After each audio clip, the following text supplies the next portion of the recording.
6-time Pro Bowler, 3-time All-Pro. New York Jet, how are you? I'm doing good. How are you? I'm okay. We have a lot to talk about, but I want to start with what's really important, and that's the return of the association, okay? The NBA is back. Knicks, Celtics. We've got Lakers, Timberwolves. I know you're a huge fan, but I don't know who your team is, and that's important. Who is it? Yeah, me being from the Bay, I've always been a Warriors fan. So I dealt with everybody claiming that I'm a bandwagon fan or this and that, challenging this and that just because, we win a lot of championships. But I've been a Warrior fan since I was a young kid. So that's how it's always been. Is that how you met Kevin Durant? I meant to ask you guys last week. How do you even know each other? We got a lot of mutual friends. So I think we met through that. I don't even remember, but I've been around Kevin for, 10 years now. So it's not coming to me exactly the day that we met, but yeah, we've linked quite a few times. I saw that on Club Shay Shay over the offseason. You gave a list of your top 5 NBA players, okay? And I don't follow NBA very much, so I'm trying to learn here. But MJ, I get. LeBron, Kobe, Iverson, and then you have a tie between Shaq and Darren Williams. No disrespect to Darren Williams, but why Darren Williams? Well, that was kind of like a personal favorite. Darren Williams was somebody that I always wanted to model my game after, being a point guard back when I played hoop. So. That was a personal favorite. The other ones are kind of the cemented GOATs, but I wanted to add in a personal selection as well. What was the moment? To me, that's like, I love Darren Sproles, and there was like a moment that, or Matt Forte, I can remember like the moment I fell in love with them. Like as a player, what was the moment for Williams? I don't know that it was one defining moment. I just was obsessed with the vicious crossover that he had, because that was something that I tried to implement into my game. He always had that, and he one of the best handles on the rocks ever. So I always kind of envied the fact of how easy he just made that thing look like it was on a string. So he became one of my favorites probably when I was, early middle school. Yeah, he's the assist master, as people call him. Okay, so I know about him. I know about LeBron. I know Jason Tatum. But can we just because it's a special day, it's tip-off tonight, we got these games in the NBA, can we talk about 4-star letterman and 2-star recruit Davante Adams? Like, these highlights live in infamy. Yeah, that was like 20 pounds ago, but still was, I was getting up there. I can still do a lot of this. I don't know if I can do all of it, but I still got something to take. That's a frequently asked question these days. Yeah. When's the last time you played hoops?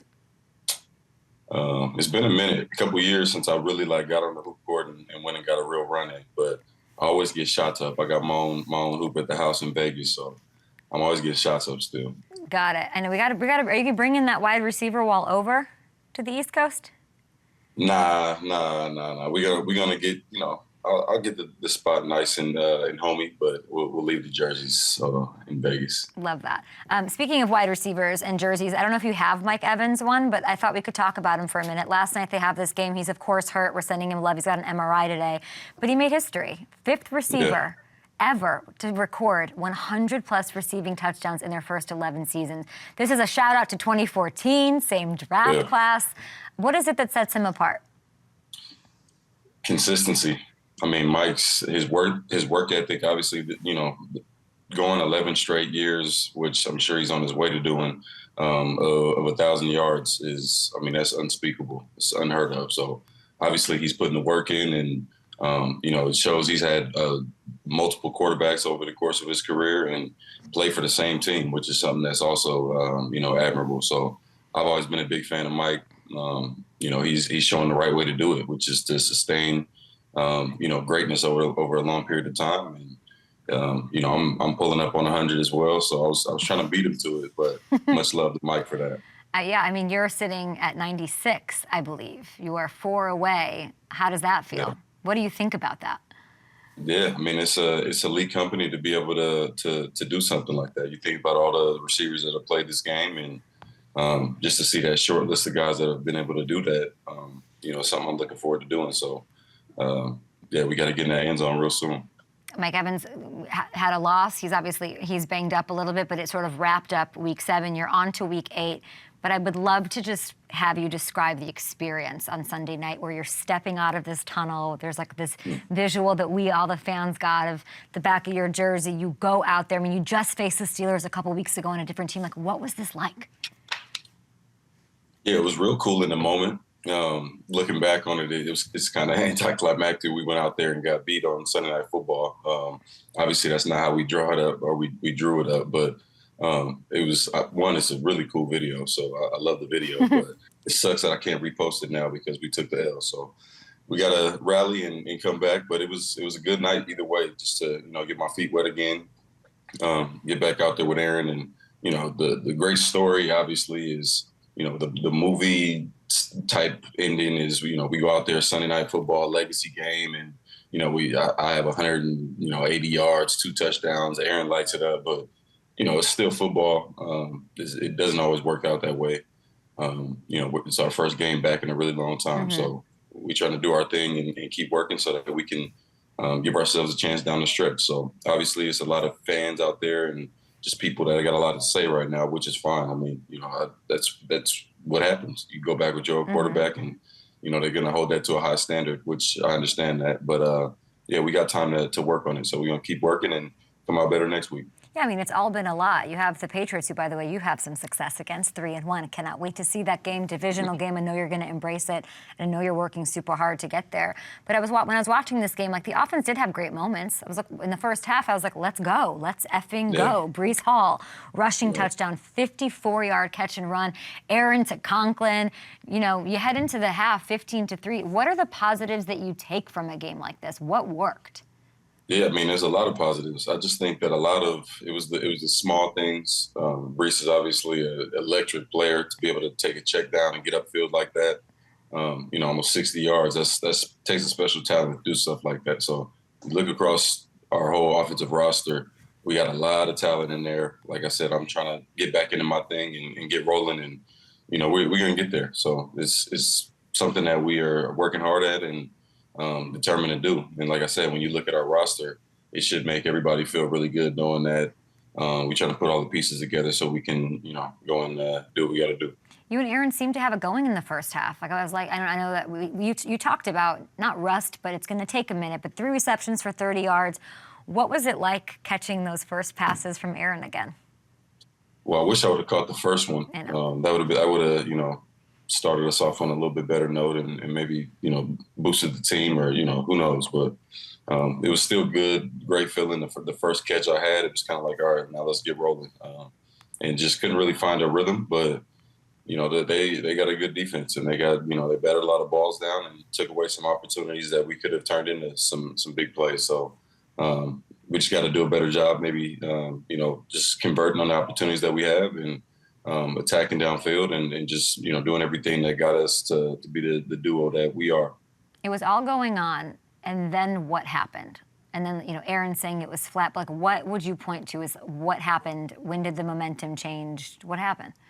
Yeah, I mean, we came out flat, no energy in the second half. And I think, honestly, the whole game, we could have been more energetic as a team and supporting each other and just celebrating each other's success out there. And I just felt like that, from that standpoint, it was a little flat. So next week, that's something that we making sure we harp on is, celebrating one another, being into the game, and if somebody has a certain time where they, don't make the play, then make sure you pick them up and get them ready to make the play the next time. So that's the mentality we got. Are you going to be more vocal, like a more vocal Davante Adams? Is that being I'm curious, because you're always a lead by example. You're very look, do you feel like somebody has to be more vocal, and is that you? Well, believe it or not, I am the vocal leader as well. I mean, just on basically every team that I've been on. So I'm not the big rah-rah guy, but when it comes to pulling the guys together, speaking up when it's needed, I'm more that guy versus just always talking just to talk. So I had a few words to say to the team after the game, and I think the guys rallied behind it. So we'll see what that turns into. I love that. I know that you are. It didn't go how you wanted it to go, but there was a moment we should just give a little love to. You going, Davante, full Superman tackle. What is this? I don't know. But as soon as it happened, I knew it was going to look goofy on tape. But I was like, you know what? The defense gets a stop right here. This could be a critical moment in the game that changes the way everything was going. So I was hoping I could punch it out, but he actually peeked back and saw me. So I just wanted to make sure he didn't score. And I guess going full-blown Superman was what was in my cards. The way I was praying for this stop, you have no idea as I was watching this.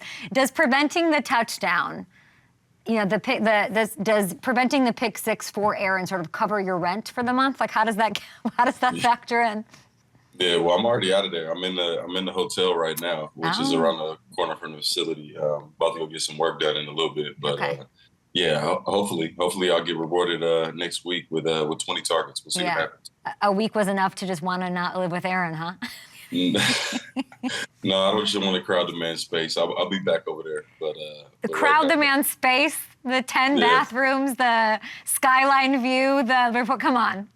I can't determine if which bathroom he wants to use. He might want to use the one that's in the. Oh, I thought you two were gonna like hang out with trick-or-treaters next week. I wanted you know. For sure, I'll be back over there. Well, my family should be here by then, so we'll see what's going on with the kids. And obviously, we play, I believe, on Thursday. Halloween. Oh yeah, is that Halloween? It is on Halloween. Yeah, that's a scary D line, by the way. Yeah, it is. But that's fun. Yeah, we'll see. We see if we can be spooky out there as well. No, I love that. A sense of normalcy for you. I know how much that must mean to you to have your fam come over. That'll be an amazing injection of, I'm sure, something that means a lot to you. Correct. I can imagine. I wanted to ask you about, so I had Dwight Freeney on yesterday, Hall of Famer, and his whole thing was, I wish that this offense would do what the Lions are doing. Play action, use the run. You have Breece Hall, Oliver. Everyone has something to say about what this offense should look like. How would you like to see it evolve? I mean, it's not even about doing anything differently. More is just converting and, the opportunities we had in the game. It's not like we couldn't move the ball. I mean, it was relatively easy for us to move the ball at times. So it was more about just not letting certain opportunities slip away. Converting on third down, and not getting all the way down there and then, leaving it up to a field goal or something like that. And obviously, we got to get all of that corrected as well. But it's tough to say we should go out there and try to do what another team is doing. It's a copycat league. That's what everybody talks about. But we got our bread and butter and we know what works. And it's worked for years for us. So, and it's worked for this team too. I mean, this team's lost. Obviously I just got here, but this team lost, probably 3 games by less than 10 points or something like that. And, it's just that far away from everybody speaking so much differently about the club. So is that the sort of theme? Like, it's like, we're here, we're this close. Block out the outside BS, but you really, the theme is we're right there. Yeah, I mean, it's ultimately about winning. So you have to win the game. And, this team hasn't done enough of that this year, but like I said, it's kind of reminds me of the 2022 Raiders where we had so many opportunities to change the narrative and just couldn't quite pull out those victories. And that's what we got to change very soon here. Otherwise, obviously, we're going to put ourselves in a tough spot. I mean, already in a tough spot, but nothing that we can't, potentially come out of. You mentioned you're a vocal leader. I loved seeing you talking to Garrett Wilson on the sideline. I'd love to know, what is he asking you? What are you guys talking about? What's he telling you? Well, I mean, Garrett's like a open vessel. He's trying to gain knowledge as much as possible at all times. So, I mean, he makes it fun to come to work because, he challenges me as a leader and he challenges me as a teacher as well. And he kind of reminds me a lot of Trey Tucker. So, that particular moment, I don't even remember. I think we were talking about a release or something, but it's every day since I've been here. Basically, we've had some sort of conversation about technique or, what I'm thinking in certain situations. So, like I said, that's what makes it fun for me. If I Google Garrett Wilson right now, teams are targeting him, emerges as a trade candidate. Teams have contacted the Jets. I ask you, as somebody who's been through this, managing the noise, managing the emotions of stories like this, what's the best advice you can give? Just block it all out and don't give it any attention. At the end of the day, you know what you want to do, and what I believe he wants to do is continue to ball out here and build something special with this team. He's a special player, man, and I love having an opportunity to play with him and help him grow too. So, and being such a young player, just like I said, being where he's at right now, he's light years ahead of where I was at that point in my, career. So, the sky's the limit for him. So I just want to continue to build. You know, me, him, Mike, Lazard. We got a really good room. So a lot of opportunities out there. You like this Trey Tucker? I do. I think your words will hold a lot of weight with him. You've mentioned him several times in these chats that we've had. What is it about him? A comp to Wilson is amazing, but you champion him. No, he. I don't know. It's something about those Cincy boys over there. It's him, Sauce. Like, these dudes come in and they're way more mature than, you know, what I'm used to seeing at that age as far as the approach to the game. Just real old school, kind of like how I feel like I was when I got in the league. You know, it's a lot of these Gen Z football players coming in acting different these days, and you know they don't have the same mindset, and you know they're not locked in on the details the same way. And when you think about a dude like Garrett and Tuck, like, they understand that the small things ultimately lead up to why, you know, or become big things. So to have a teammate like that when they're being young and understand that, you know, it's not something I got to come in and teach them the way. It's more like they fall in the line, and you know, I can continue to teach by what they ask about. So I love both of them. He had a couple of nice grabs, 47 yards last week. Did you watch the Raiders game?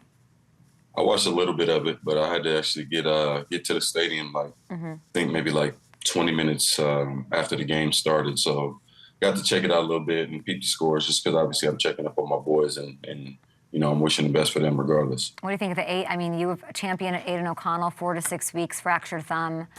Have you reached out to him? That has to suck for you to see. Yeah, I actually just talked to him.